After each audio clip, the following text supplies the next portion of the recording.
Hello friends, welcome to Basic Para Stuff with Coach Vic channel. If you're wondering why I'm not Coach Vic, and I'm not, I'm Coach Bob. Today is kind of a big day. I don't know that Coach Vic will remember what this day is, but we're gonna kind of prompt her and see what we can get out of her. I'm gonna make me a little cup of coffee. By the way, if you're wondering, does this guy walk around in his house wearing sunglasses? Well, the truth is I had an allergic reaction when I was out working in the yard the other day. It looks like somebody beat me in the face, so I figured I would save you a little trauma, you know, from having to look at that. So anyway, she'll be out in just a minute. She's back there combing her hair, brushing her teeth, doing all the things that she does and getting ready for the day. So we're gonna surprise her and give her a little quiz, see if she knows what today is. And you know what? Stick around. You might find out what today is too. Ha ha! All right, she's gonna be out in just a minute and I'm gonna give you, hang on just a second, listen to this noise. Okay, I'm gonna give you a little clue as to what this day is the anniversary of. You see that? See that bent up car? And you see that baby girl, 23 years old? You see him trying to get her out of the bed? In the blink of an eye, her life was changed. Today. She was just a baby. 23. 31 years ago. She'll probably kill me for showing you all this, but that's okay. That right there is Coach Vic. That's her running. Yep, she was running machine. St. Thomas University. Yep, that's her right there. Little skinny blonde-headed girl right there. Her with a dog. Looks just like my daughter. That's her not long before the accident. And that's her with her twin sister right there. A lot changed on that road out in California. That's her after she got back to Florida. Her dad's a retired police officer. They did a lot of fundraising, I think, to try to help her pay for medical bills because she didn't have anything. This little newspaper article with her. I've always wanted to win. Now I have to use a wheelchair to do it. That was the quote under that. And then this was an article written about her called The Will to Win. All these things, all these articles, and all of the things that she's done over all of this time, and I am a small part of it, and I'm grateful to be a small part of her life.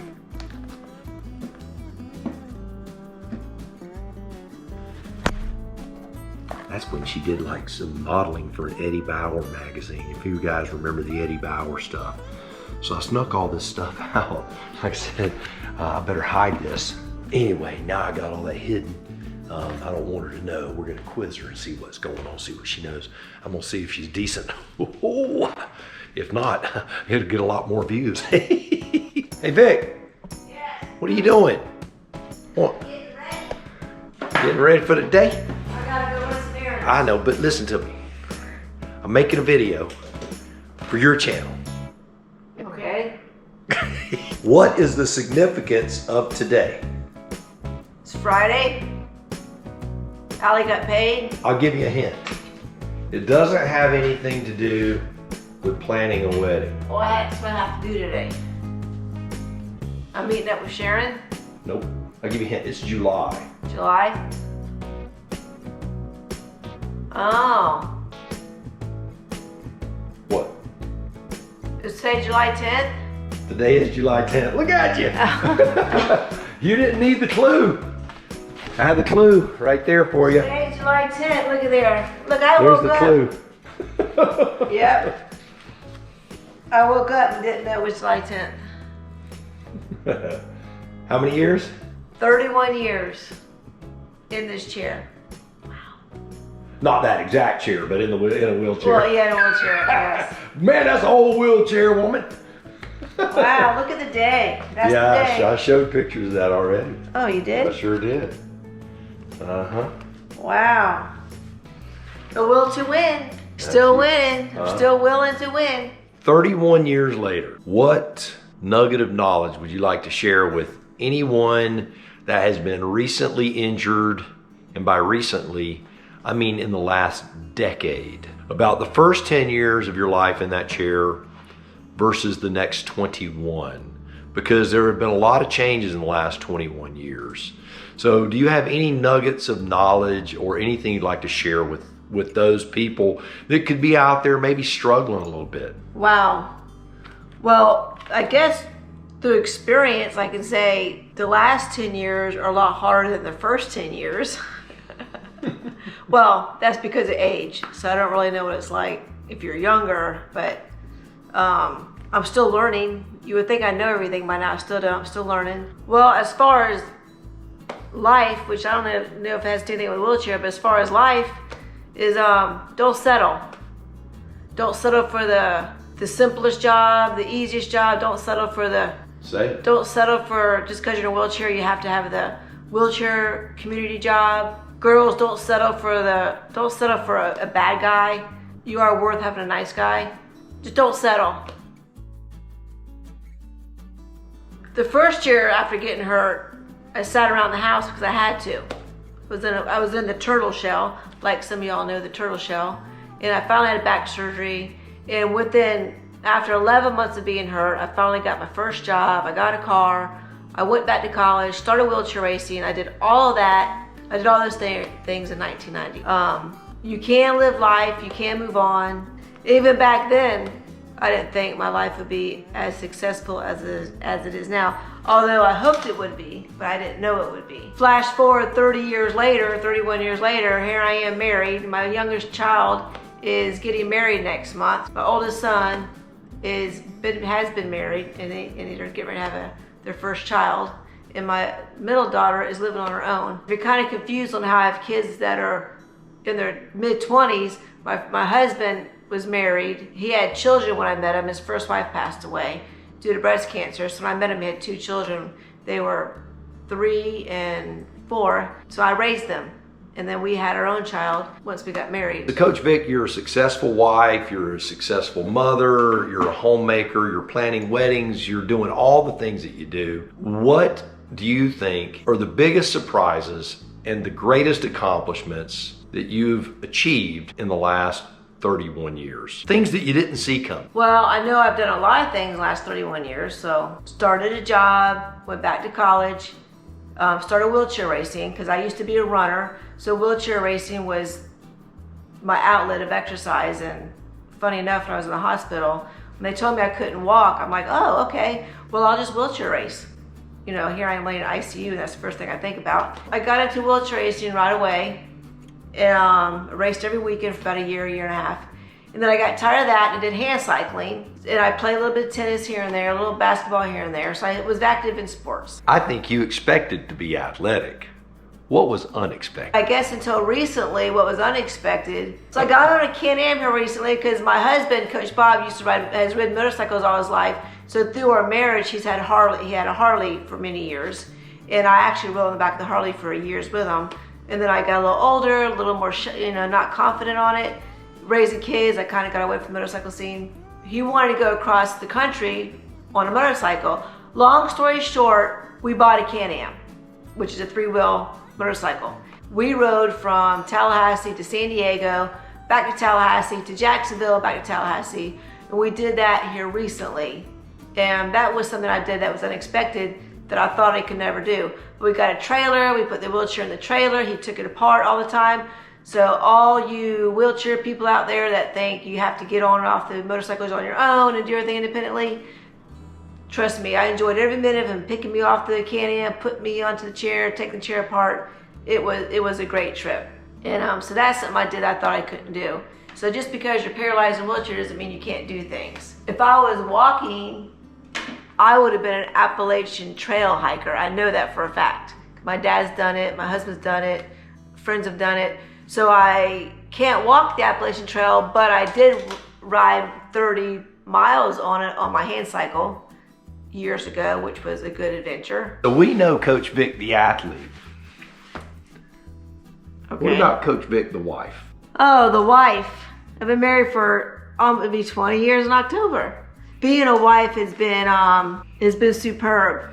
It's been wonderful.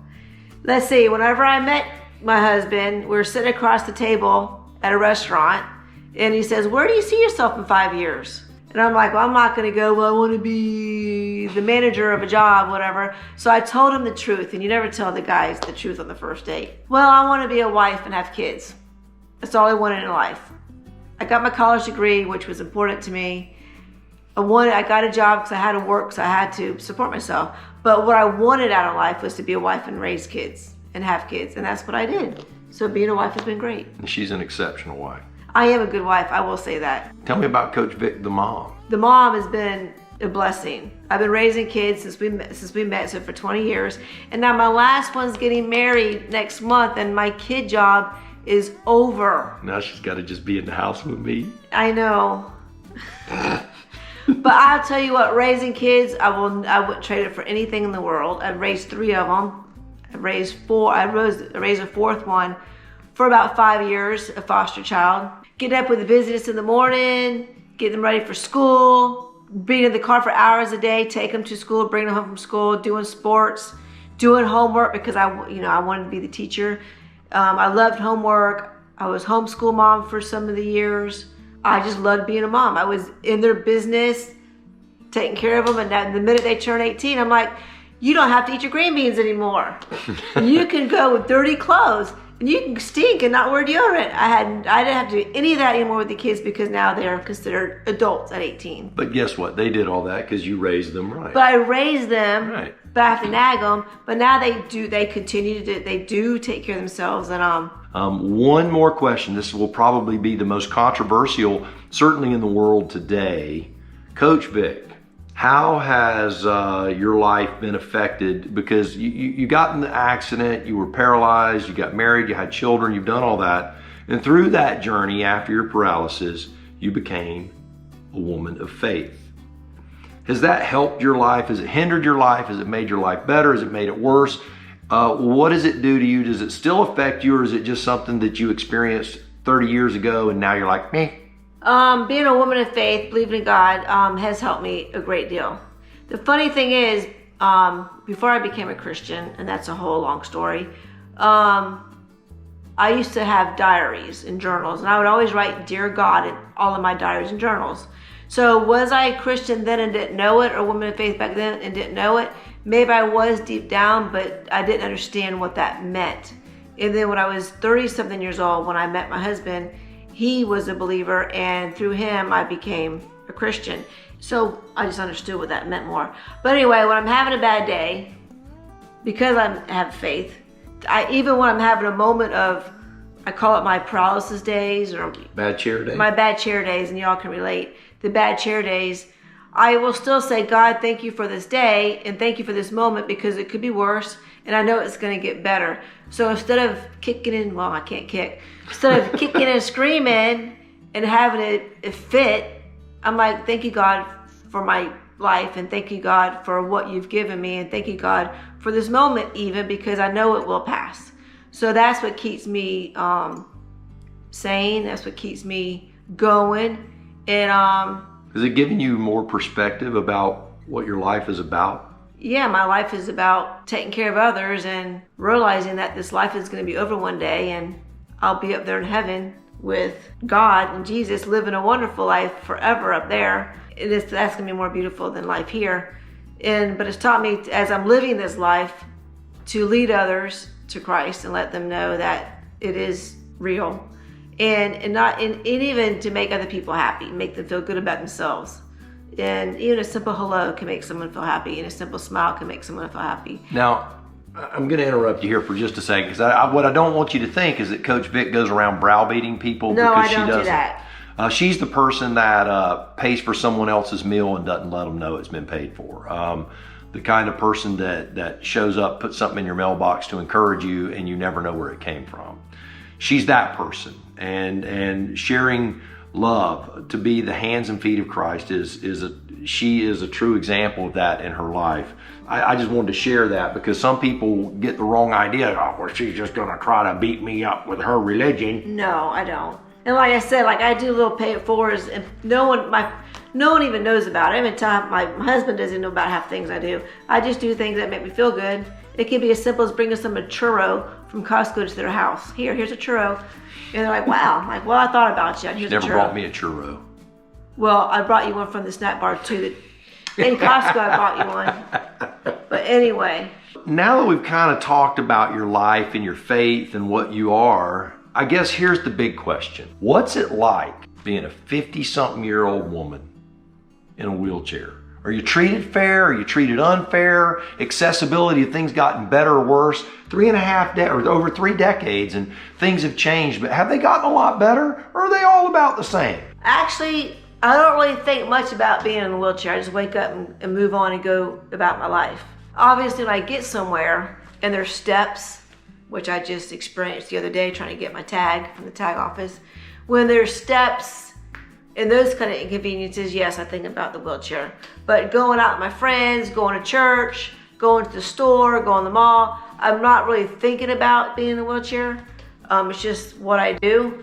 Of course, in my earlier years, it was more challenging and harder then than it is now, because you worry about what people think and you don't know what you're doing. You get nervous out there in the community. As far as health-wise, things, you age, whether you're in a wheelchair or paralyzed or not, you age, your body ages with you, so you have things like that to deal with. All right, so Coach Vic, the first time, you come home, you've never been in a wheelchair before, obviously, and you get in an accident, you come home and boom, you're there, and you go in your house and you want to go run and jump in your bed, or you want to go do what you've always done. All of a sudden, things are different. Can you tell me a little bit about that transition? How did that feel? Because I honestly, I don't think I've ever heard her even talk about that. Well, actually, when you just asked me that question, I thought when you said something about wanting to go out and run once I got home, there were 2 things I thought about when I got home. First, I wanted to, I thought about running. Oh, I can't go run, because I used to do that a lot because I was a runner. I can't run. It was sad. And then there was another thing, I would hear music and I would get up to want to dance. I'm like, I can't dance. Now, I know you can dance in the wheelchair, I get all that, but I was talking about standing up and dancing. And I'm like, wow. And then there was a phase where rollerblades just started. And I think it was my sister and a friend, they were actually getting ready to go out to go rollerblading. And I actually thought, wait a minute, let me go with you. And I couldn't go rollerblade because you forget that you're paralyzed because, it's only been like a month or whatever. But those were moments that brought some sadness. Learning how to transfer, obviously. I learned all that in rehab. Funny enough, the rehab therapist told me that I had short arms, so it was more difficult to transfer, whichever that meant, whatever. And but I remember getting home and having to learn to do the transfers in my own home. And when I wanted to do something new, like from the couch, or first of all to my bed, my dad would go in there and watch me, but he would never help me. I'm gonna watch you first, if you fall, I'll catch you. So my dad was always around for the first time on the couch, or the recliner, or onto the bench outside. He was always around to watch me, but he never really helped. He was there to watch in case I fell. But yeah, learning all that was it was tough. But I remember being in the hospital and Dr. Green, which anyone who knows Dr. Green from the Miami Project, and Dr. Lebwall, I'll give Dr. Lebwall kudos, Dr. Nathan Lebwall also, and Dr. Barth Green, Miami Project. He just made a comment how you can, if you get injured, you can lay down and be miserable and make everyone else miserable, or you can get up and do something about it. And I remember those words from 31 years ago. I choose to live my life that way. I just don't have time to lay in bed and be miserable and make everyone else miserable. So I try to do what I can on my own, ask as little as possible for help, but of course, when you get in bed, honey dear, I forgot the glass of water, can you get it for me? But even that, I really try to not have my husband do those things for me. I try to do as much as I can without asking for help. But there is plenty of time I do ask for help. As you see in the video, my husband picked me up from the ground, when I can't get up in my chair, which that does change. All you people out there, it changes. Your body does get weaker no matter how strong you want to be. It does get weaker. You have to learn to deal with it. And with her saying that, let me tell you something. If anyone could stave off the weakness, it would be her. I get the pleasure of seeing her when she's combing her hair, blow drying her hair, she doesn't have a shirt on, and the muscles in her back and the muscles in her arms are there, and I hear her grunting like a old geezer out there on the back porch working out with weights. So if anyone's doing everything they can to fight off weakness, it's Coach Vic. So when she says, age does eventually creep up on you, she's not lying. She's It does. fighting it as hard as she can. Strolling almost every day, like a walk. Almost every day I'll go from 30 minutes to an hour because I love being outside. I'm an endurance athlete.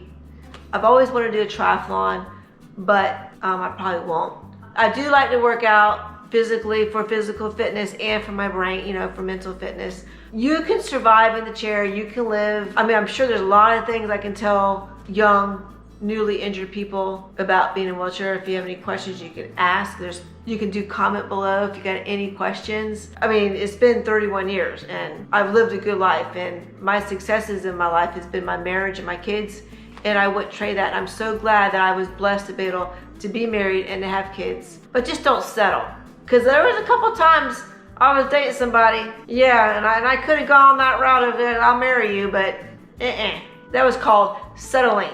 No, zilch, not. Don't settle. Live your life like you're a woman or a man, and instead of focusing about living your life as a person in a wheelchair, live your life like you're a complete person who happens to have to use a wheelchair. Just go out and live your life. That's how I did it, and it's worked out well for me. And the way I look at it is, I'm not a paralyzed woman.